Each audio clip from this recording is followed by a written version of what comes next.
All right, everybody. Happy Wednesday. Welcome to our monthly Codi meeting. Our chair, Dennis, is not here, so I'm going to be taking over for the moment.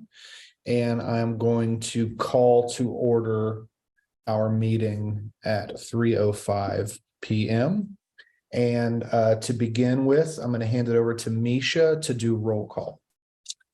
Thank you, Barber. Daniel Alexander has reported that absent. And Landfather, one moment. Hey, just while she's doing that, quick reminder, if you're not speaking, if you mute yourself.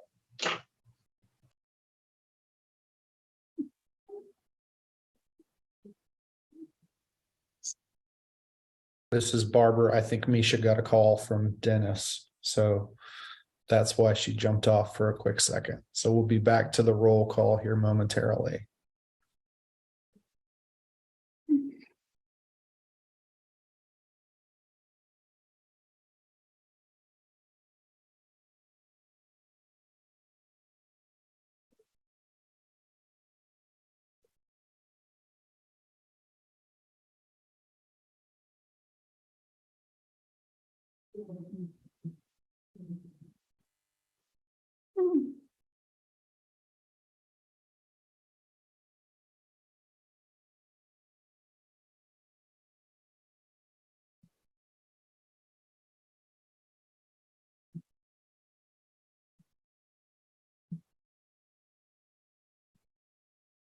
apologies. He will be on shortly. All right. So Alexander had reported that he would be absent. Barber, I know that you're here. Thank you for taking over for Dennis for the moment.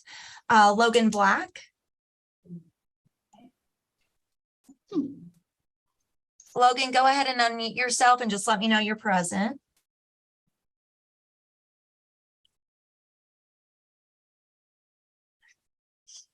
All right. Nancy Carter. Here. Thank you. Sorry, I'm here. I couldn't get my phone to work. It's okay. It happens. We're having one of those days, I think. It's fine. Thank you, Logan. George Childress. Here. Thank you. Kendrese Colebrook. Hank Jenkins. All right. I know that Hank was here earlier. He put in chat that he had to step away for a moment. Karen Lowe. Here. Thank you. Aquila Maxwell. And Maddie Matheson emailed me earlier and let me know he would be just a few minutes late today, so I'm not anticipating him being here for a little bit. Konya Mull. Here. Thank you. Monica Shimon-Orr.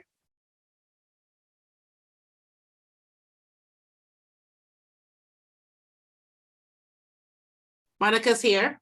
Thank you. Paul Robertson.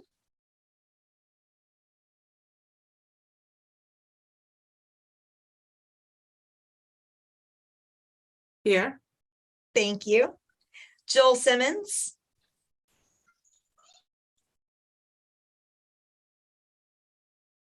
Joel, are you with us? Hey, I can hear you now. Stacy Spangler. Jessica Villanueva. Here. Thank you.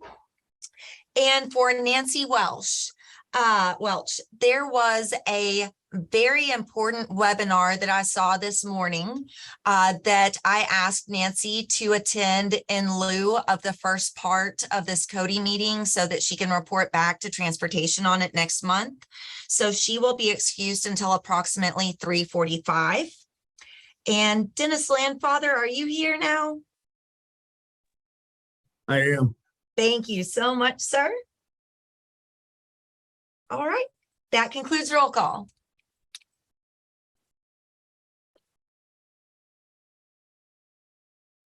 Hey, John, this is Landfather.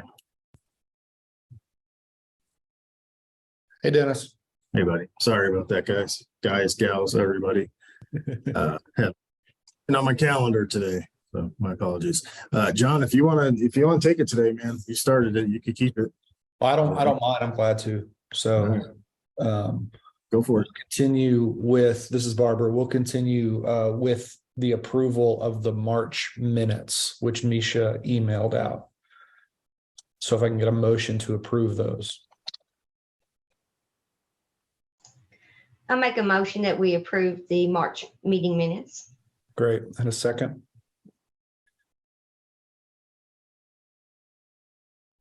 Villanueva, seconds. Okay, that was Mull with the motion and Villanueva with the second. Is anyone opposed to the approval of the March minutes?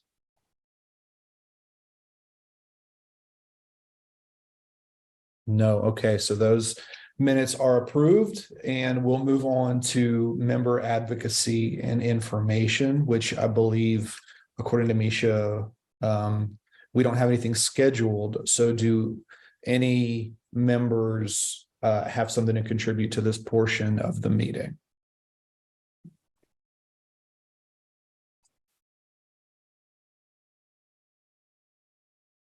And if not, we will move on to committee reports, starting with bylaws. All right, I will take bylaws. Daniel Alexander is our current secretary for bylaws. However, we still need a chair to be chosen out of the remaining members of bylaws committee. Those members are Barber, Childress, Lowe, and Robertson.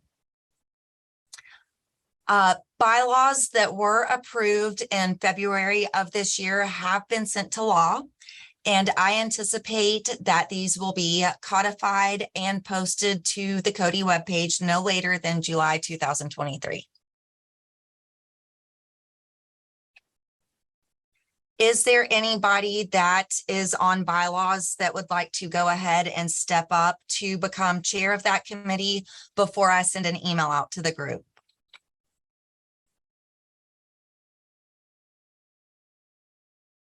Okay.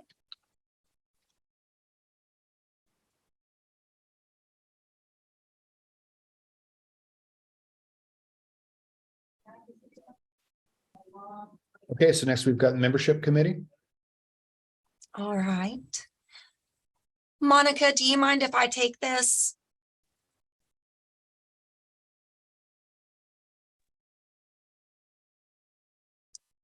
Yes, please. You can go ahead. Thank you so much. Okay. For membership, Monica Shimon-Orr is the current chair. However, we still need a secretary to be chosen out of the remaining members that are Kanya Mall, Stacy Spangler, and Jessica Villanueva. If anybody would like to step up to become secretary of that committee, please let me know. Otherwise, I will be sending out an email. Nominations for new members are in progress and will close on May 11th, 2023. If you have anyone to nominate, now is the time to get them in. So please go ahead and send them to me as soon as possible. Nominations for officers are also coming up soon. If you would like to be considered for a position, please let me know no later than May 11th, 2023. I will be sending out an email to collect responses on each officer position from everyone. Codi approved backup nominees from the last cycle. Ashley Wells, Ajinkya, and Hillary Brooks will be filling in the remaining fiscal terms for recently resigned members. They will be approved by City Council on May 2nd, and their first meeting will be May 10th, so you all will get to meet them in person. The next agenda item is that membership committee has met and discussed member absences and voted to recommend dismissal of member Kendrese Colebrook due to excessive absences for voting at today's Codi meeting by the Codi body. So if you will give me one moment to grab the sheet that I printed off to do this off the printer, I will be right back and we will get to that vote. Monica, while I am grabbing that off the printer, if there's anything you would like to add, please feel free.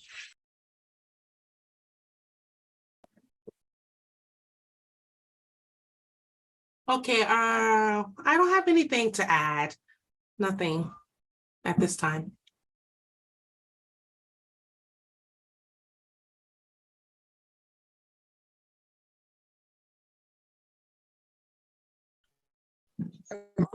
This is Simmons.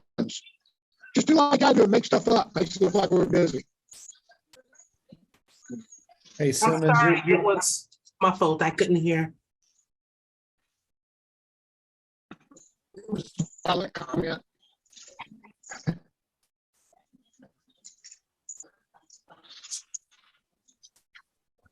Okay.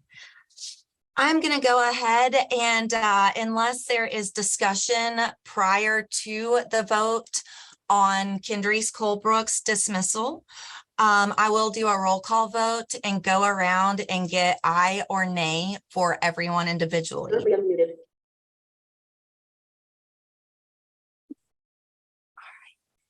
Is there any discussion before we do this? This is Lo. I have a question. Yes. If she is dismissed at this point, can she be reappointed in the future to Cody?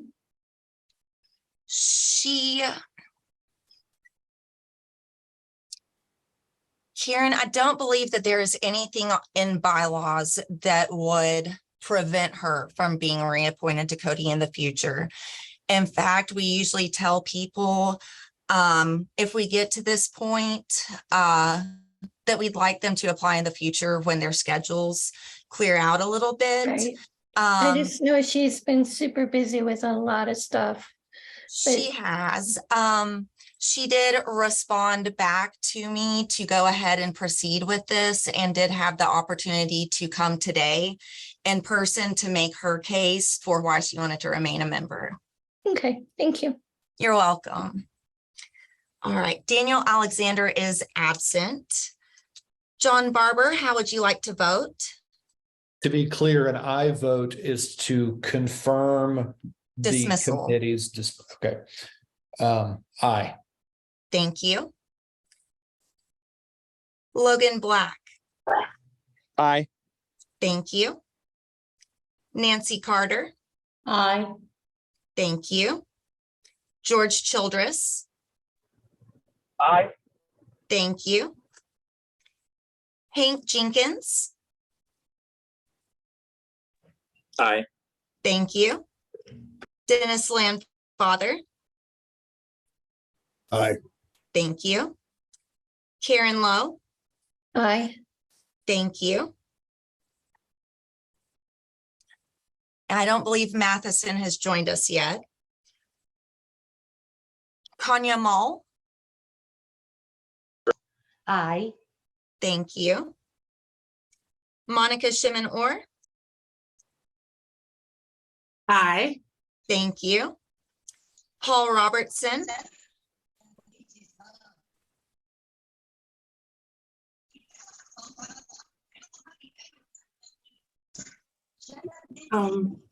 No, he says nay. Okay. Joel Simmons. Aye. Thank you. Jessica Villanueva. Aye. Okay. I am going to go through the remaining members that I believe are absent just to verify they are not here. That would be Kendrys Colebrook, Maddie Matheson, Aquila Maxwell, and Stacy Spangler. If anyone is here and would like to vote, please do so now. Okay. All right. The motion to dismiss passes.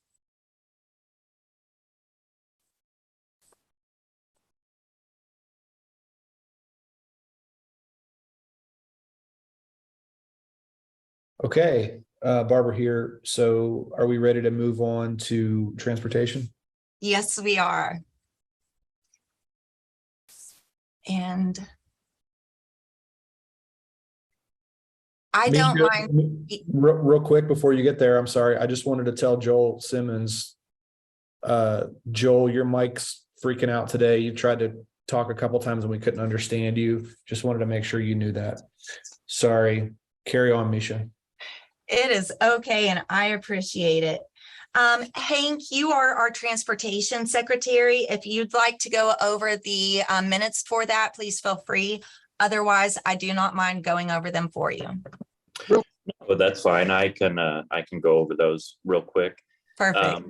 We had a fairly short transportation meeting this past week. Some of the things that were discussed during that meeting were preliminary survey results for Reimagine CAT, which had taken place. Some of the members had been able to participate in the meeting in which those survey results were discussed. It looks like some of the main things that were talked about in that discussion, as far as it pertained to people with disabilities, was concern that Route 23 along CAT Reimagine that accesses the Broadway Towers and Congress Center will be done away with. Also, that service that is next to the juvenile court, which will cut out services to the juvenile court in the detention center, which might affect people with disabilities. But those who were in attendance talked about that they believed that that there were those issues for people with disabilities that were affected were being looked at and would be taken seriously, and then we would have further updates in the future.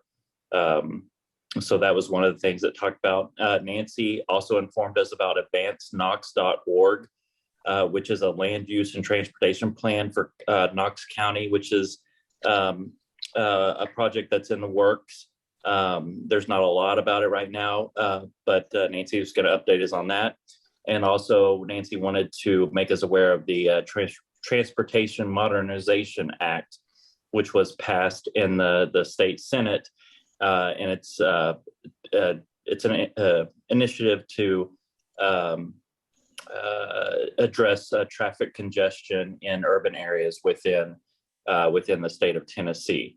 So she was going to send our group a link and advised us that that was something that Codi might need to keep our eyes on in the future. And that was really all we discussed in our meeting. Is there anything, Misha, that you can think that I missed that we need to bring up, or anybody else from the Transportation Committee? I think that was pretty much it. All right. Good deal. Barbara here, and we're going to go ahead and move on to strategic plan reports, beginning with livability.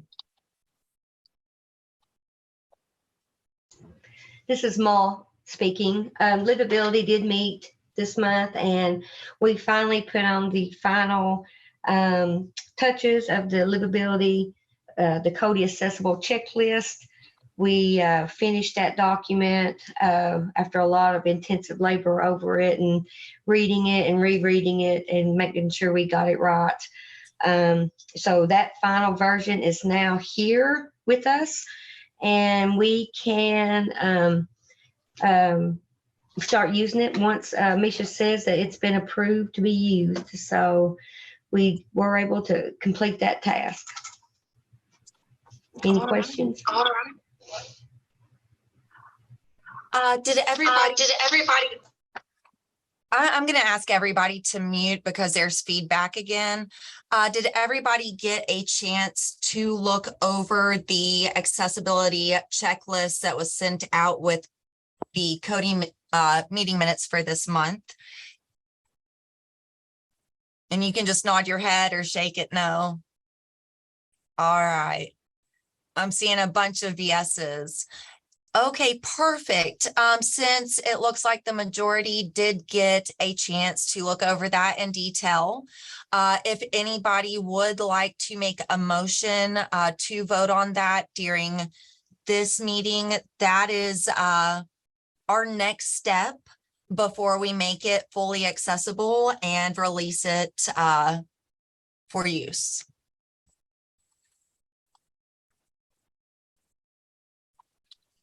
I'll make a motion for us to accept it. Thank you, Jenkins.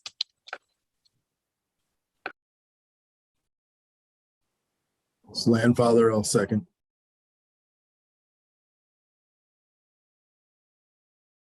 All right.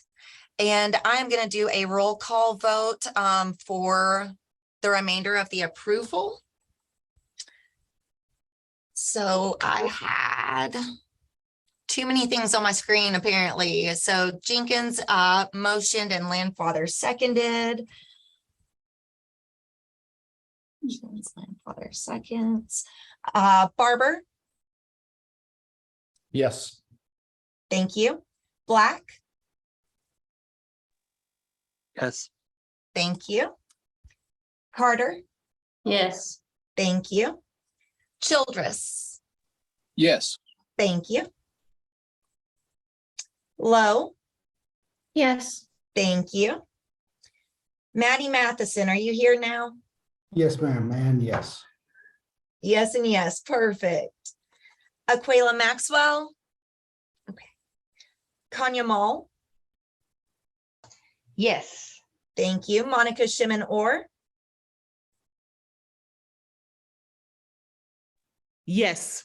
thank you. Paul Robertson,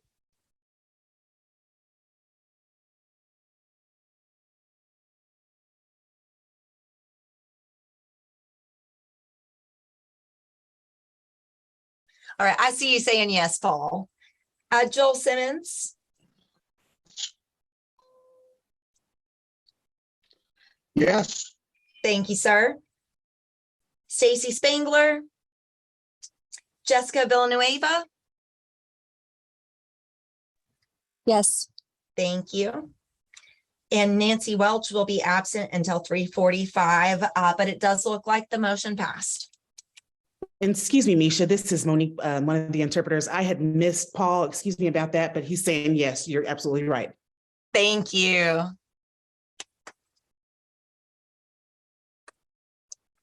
All right, that concludes our voting, and we have officially approved the livability accessible visibility checklist survey.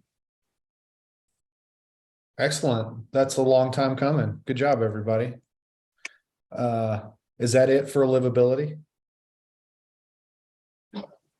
I'm seeing some yeses. Okay, so Yes, it is. great. Let's move on to universal design. All right, I'm gonna take that real quick. Meeting was dismissed early due to only the chair and one other member attending because quorum could not be met. No decisions could be made. We will pick back up next month. Excellent. Barbara here, and let's move on to community engagement. And if you'll recall, community engagement has been changed from a separate committee to being part of this meeting. And so technically I'm the chair of community engagement. It works a little differently now since it's part of this meeting. But one of the things we wanted to bring up as part of community engagement was the grant discussion. The AARP Community Challenge Grant for 2024, which we talked about last month. And Misha was kind enough to give me details on the 3 grant opportunities that AARP provides. And Misha, did you want me to just go through these? Yes. Okay. So the first is their flagship grant. AARP has funded projects ranging from $500 to $50,000 with an average grant amount of $11,900. They're accepting applications for projects that benefit residents, especially those 50 and older. There are also capacity building micro grants by combining $2,500 grants with additional resources such as webinars, AARP livable community publications, cohort learning opportunities, and or up to 2 hours of one-on-one coaching with leading national organizations. This new grant opportunity will benefit residents, especially those age 50 or older, in the following categories: walkability and community gardens. And the third grant is the demonstration grant. by supporting demonstration efforts that encourage the replication of promising local efforts. This new grant opportunity will benefit residents, especially those age 50 and older, by advancing solutions that build capacity toward transportation systems change, $30,000 to $50,000, or implementing accessory dwelling unit design competitions that increase public understanding of this housing option and encourage the implementation of ADU supportive policies. So those are the three opportunities. I know there was a lot of sort of word salad there, but does anybody need clarification on those three opportunities?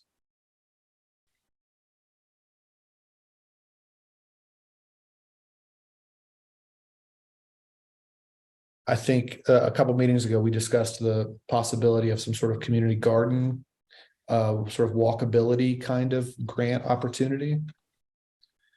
Wondering if anyone has something else to add to that conversation. If the work someone is doing impacts that community, are those grants open to people who are under 55? I believe, if memory serves, they're open. The grants are open to anyone as long as the project serves the community. It says, I think you're probably more likely to get approved if the audience is 50 or older. That each one of those opportunities says, especially those age 50 or older. Okay, great. Thank you. Sure.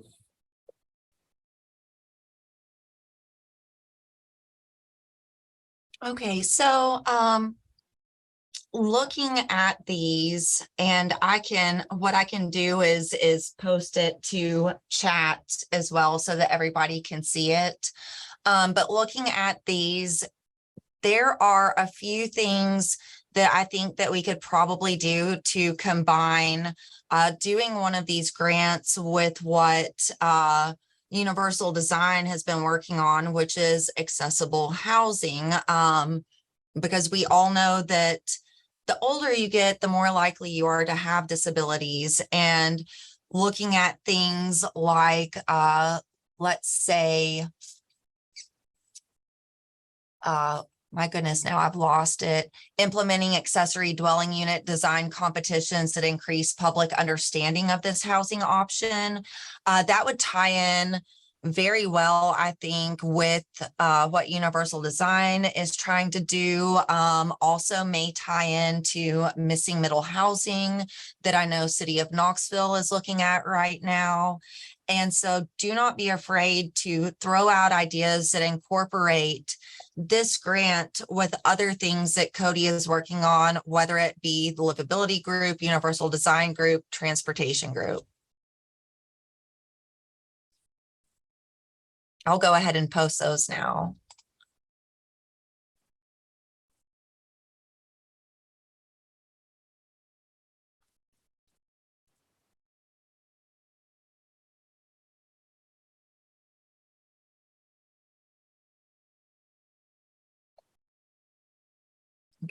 Thank you, Misha.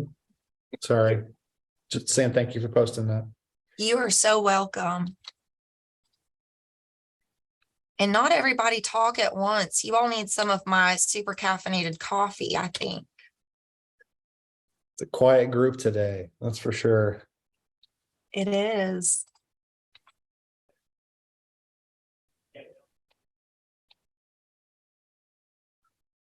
All right. So I just want to say this, because I know that we are a quiet group today. Everybody's probably tired because all the sugar from Easter is starting to wear off right about now. But we have 3 different dates set to discuss the grants. We have today. We also have July 12th set for grant discussion. The mayor will be attending that meeting. Next, we have October 11th set as grant discussion, and the mayor will also be attending that meeting. So this is the entirety of these scheduled grant discussions for this year. I would love it if we could figure out today where we want to focus, whether it is the flagship, the capacity building, or the demonstration grant, and try to make headway on what under that we would like to do, if at all possible. Do you mind repeating the second date? I have July 12th, and then there was a second one that I missed. October 11th.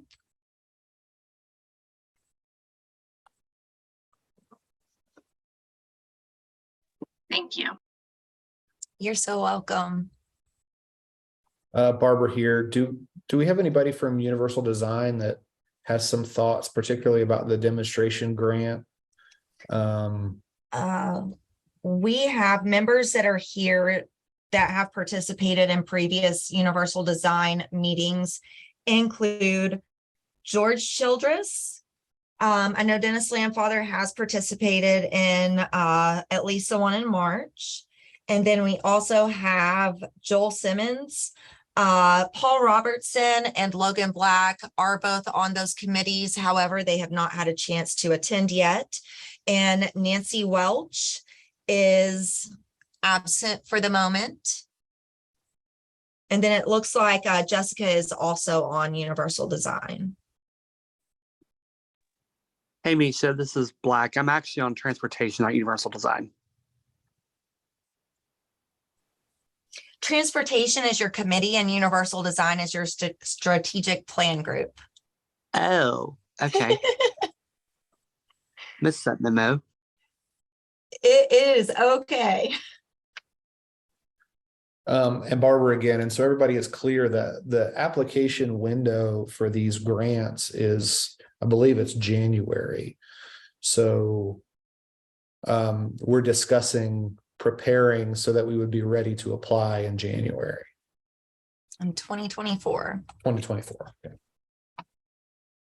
Which is closer than it seems like it is.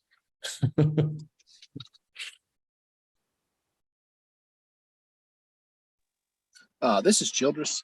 Just to chime in on this, kind of the grants and everything like that. Just kind of reading over them. I think the demonstration grants, I think that's pretty beneficial as far as the money and kind of what it would cover. That's just kind of what I'm thinking as far as the grants goes. Hey, this is Landfather. George, can you expand a little bit on what you were just saying on that one? Yeah, of course. So just kind of reading over what Misha had posted in the chat. It looks like, it's going to kind of build toward transportation, like systems changes around Knoxville. That's going to range from 30 to 50,000.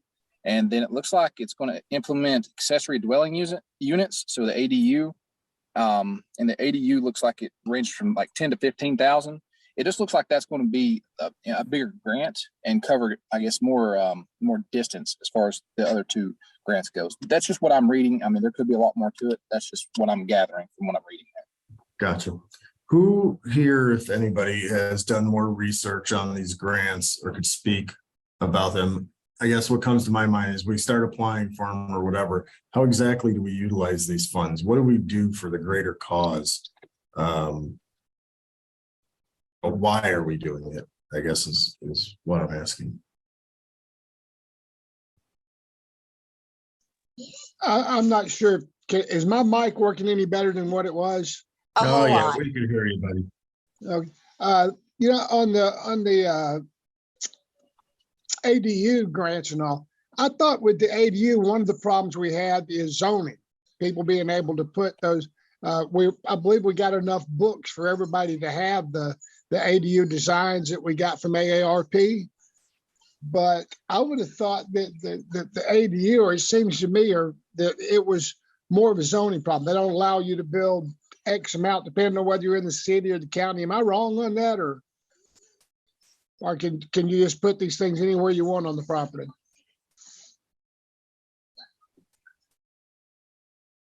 Dennis, you would probably be able to speak more about that than I would, because I am not in that industry. Yeah, so with ADUs, I mean, the zoning is still an issue. You can't just go and dump it anywhere. Depends on where your property's at. In fact, I'm fighting a zoning issue at my house right now for a freaking barn. But anyway, I'm not gonna go into that. So there's all kinds, because those are considered living units, there's all kinds of zoning stuff that goes on. So the first step is, applying for the permit and then going through that whole process. It's not going to be the easiest thing by any stretch. Did that answer your question? Yeah, Barbara here. The grant is for, just reading the detail, the grant is for increasing public understanding of ADUs.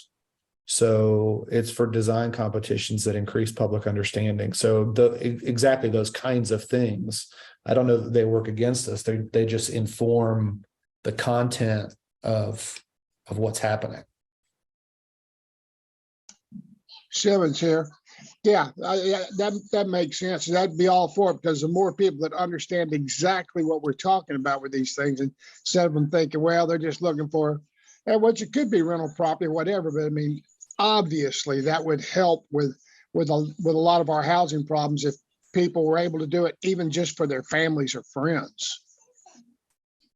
So getting the word out and educating the people in Knox County, Knox City, whatever you call it, would be a good step towards getting people to start utilizing this, basically tiny houses that are accessible. This is Landfather. Barbara, maybe you know the answer. If somebody knows the answer, it'd be great. With that one, it says, the design competitions. So if I'm understanding this correctly, we could apply for the grant, get the money, and then host a design competition to then promote this. Is that what I'm reading?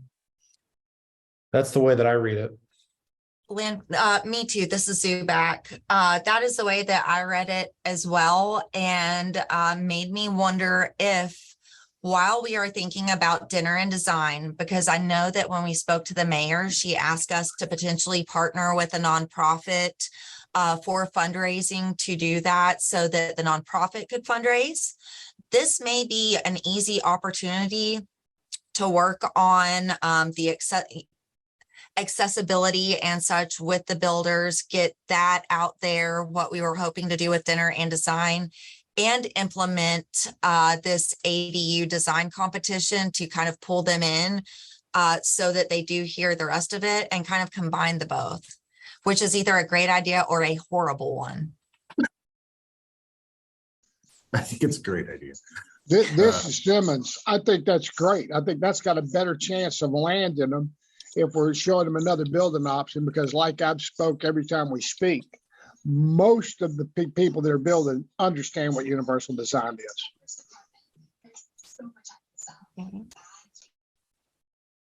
This is Sheila.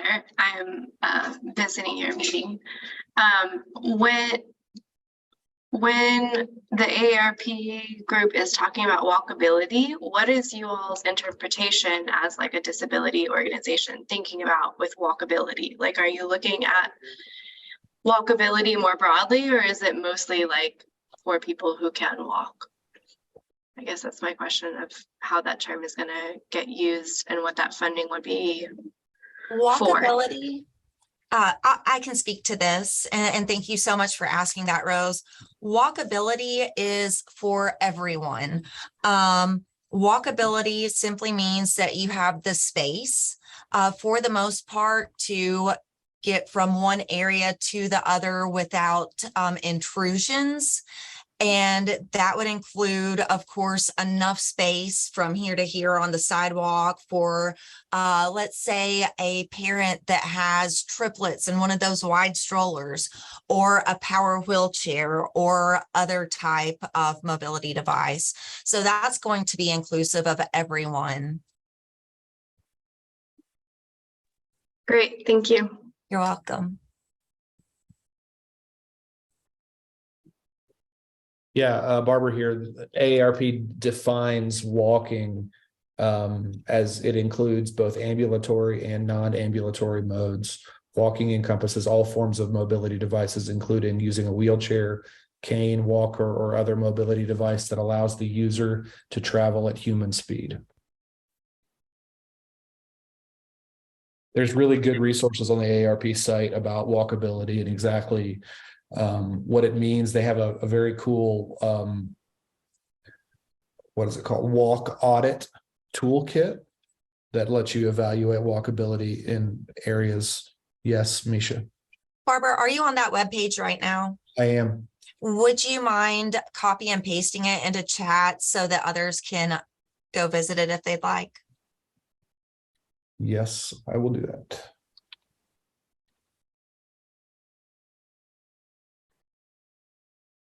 Thank you for that, Barbara.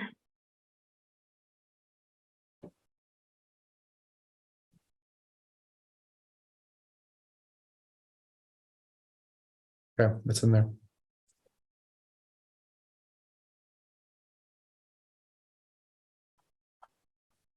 Okay, are there any other ideas about the grant discussion?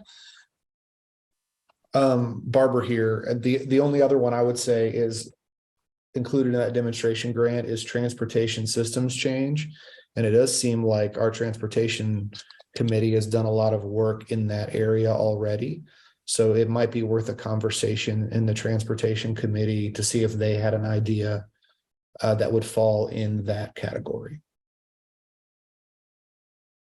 Okay.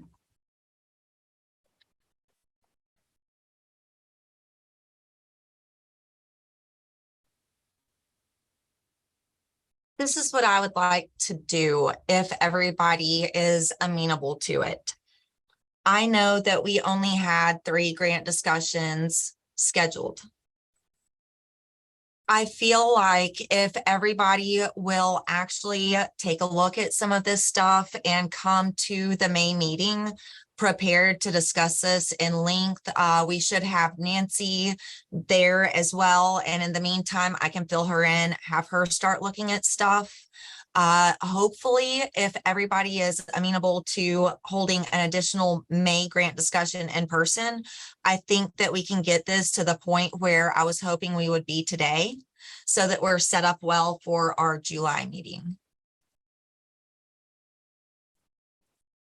Is there anybody that would like to make a motion to continue the grant discussion in May? I'll make a motion to continue the grant discussion in May. Thank you, Simmons. I'll second that motion. This is Childress. Thank you, Childress.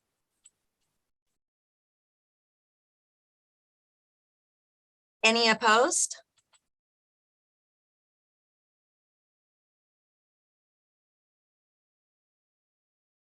All right.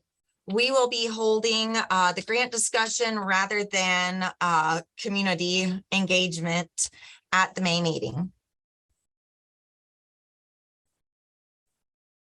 Great. Misha, anything else we need to talk about community engagement wise? Anything about social media or posting calendars or anything like that? I don't have anything else prepared to discuss about that. That is not to say that there is not stuff that probably should be discussed. I do not have anything else prepared. Okay, just a reminder to all of you, if you signed up to send Misha links for social media posting, do that and she will post them. And if you have, just as a quick refresher, if you come across a piece of news that would look great on the Codi Facebook page and you want that posted, send it to Misha along with an explanatory paragraph that she can post along with the article. Thank you, Barbara. Hey, this is Landfather. Joel, did you send over those things you copied Stephanie on with those lifting wheelchairs on Facebook? I think it was. You know what I'm talking about. The one that the manual standing chair. I just put it on my Facebook page. I don't know if it's made the jump anywhere else. Okay, this might be something. I mean, it's interesting new technology for users of wheelchairs. Simmons. I did not mean to cut you off, Landfather. I'm so sorry. Simmons, would you mind next time you're on Facebook, just forwarding that to me through Messenger? I'll do it. Thank you, sir.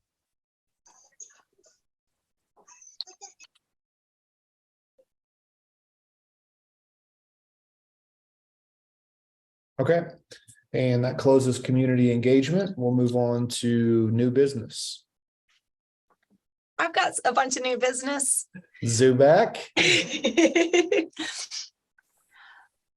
First of all, I want to thank all of our committee and strategic plan chairs and secretaries for the job that you do. I know it is difficult and it is more responsibility. However, I would also like to remind all chairs to please create agendas to send out to their respective groups prior to meeting each month. This will do a couple of things. It will serve as a reminder that the meeting is coming up. It will give members an opportunity to do research in advance if they feel it's necessary to provide more input on a discussion. And it will also guide the discussion to where we can get more done during the hour that we meet month to month. I would also like to remind all secretaries that they should be sending minutes from the committees and strategic plan groups, not only to myself, but also Codi's secretary, Karen Lowe, as soon as possible after those meetings conclude, to be included in the regular monthly Codi meeting minutes. Minutes should include attending and absent members of the committee, as well as bullet points summarizing discussions and decisions. On any votes, please also include who made and seconded the motion to vote, and note all in favor and opposed. If you have any questions, please get in touch with me, or I'm sure that Lo can probably answer as well if I'm not around.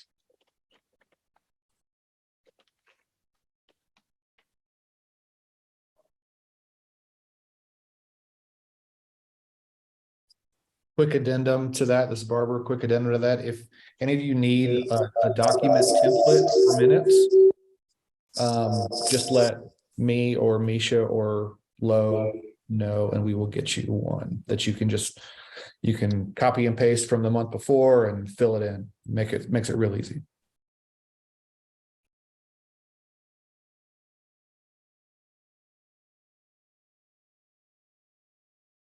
Any more new business?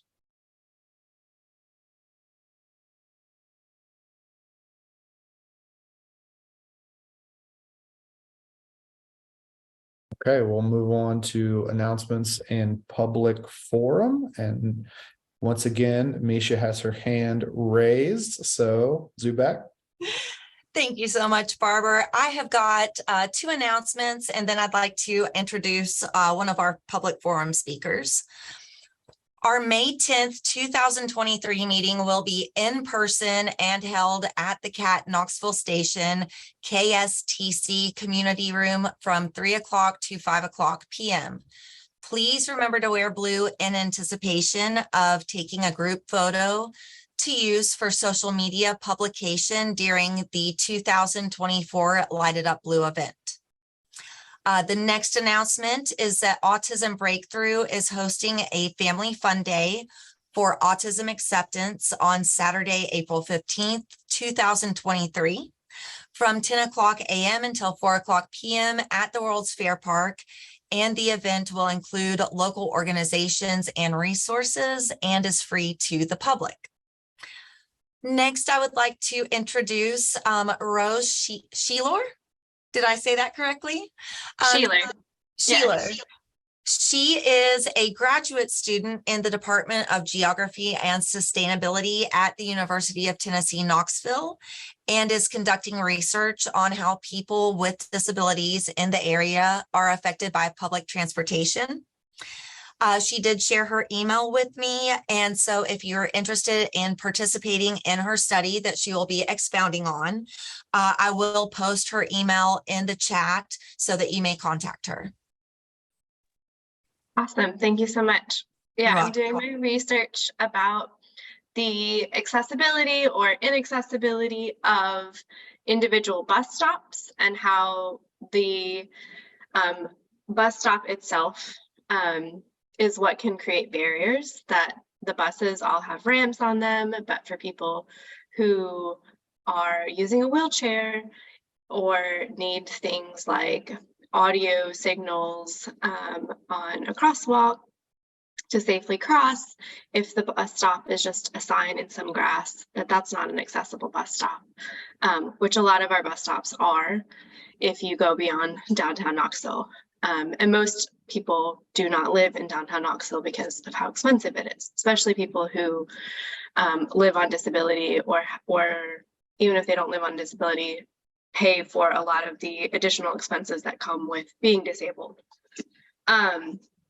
So I'm conducting interviews. I've gotten my permission and like institutional permission to conduct interviews with people about their experiences and talk about how people are creating ways to create mobility for themselves, even if the bus stops are not great. So like maybe people use Ethra, or they use the Lyft system, or they have other coping mechanisms that they use. So I'm very excited to learn people's stories and use those to help inform how we can think about what accessibility means for Knoxville and for CAT.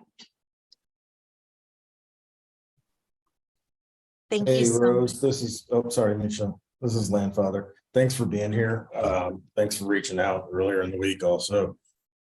What brought you to this? Like, why did you want to do this particular research? Is there any background there? Or? Yeah, so I needed in order to get a disability parking pass, I had to like park on campus. I had to go through all these hoops to be like proven to be disabled by my doctors, which was like this whole shenanigans that took months and months. And I realized, I was like, okay, if I can't drive my car and park in a close place, I'm going to need to use public transit. And then started looking at that. I was like, okay, that's also not a great option. Like, what am I supposed to do if like doctors are not believing people, or not being supportive or responsive, or saying like, oh, disability paperwork's not really my problem. If you have a medical concern, you can contact me, that sort of thing. And realizing that this was probably a really common experience, that people have all sorts of disabilities that kind of fall outside of what gets certified as a disability. And so there's lots of people who are going to need to use public transportation because of accessibility issues that might not be addressed. And also just like modifying cars is really expensive. And so just like realizing how hard it is to get from one place to another, and realizing that public transit wasn't like a great substitute option for what I needed. Gotcha. That's great reasoning. Thank you for sharing. Rose, Joel Simmons here. I use a power chair, and I don't use the bus regularly, but I did ride it for a month. I have shared your information with a couple of friends of mine that do use public transportation, as well as CAC and ETRA for doctor's appointments. But I will get in touch with you via email if you want to interview me on it. I did ride it about every route for a month, so I might have some input into it, but maybe not somebody who uses it every day. No, that'd be great. Thank you so much, Joel. And this is Zubak. Rose, I would like you, I would like to invite you to attend one of our transportation meetings as well. They tend to be a rather lively bunch. Well, we all tend to do, but Sugar Rush drop today. That is going to be on Monday, May 8th. So if you would like to attend, I will send you the link for that Zoom and let everyone know to expect you. That would be great. What time is it at? It is at 3 p.m., 3 to 4. Awesome. Thank you so much. You're welcome.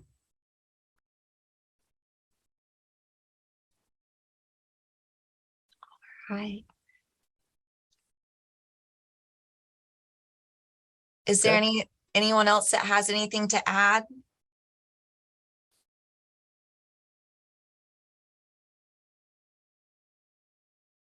Any more announcements or any other members of the public that would like to speak?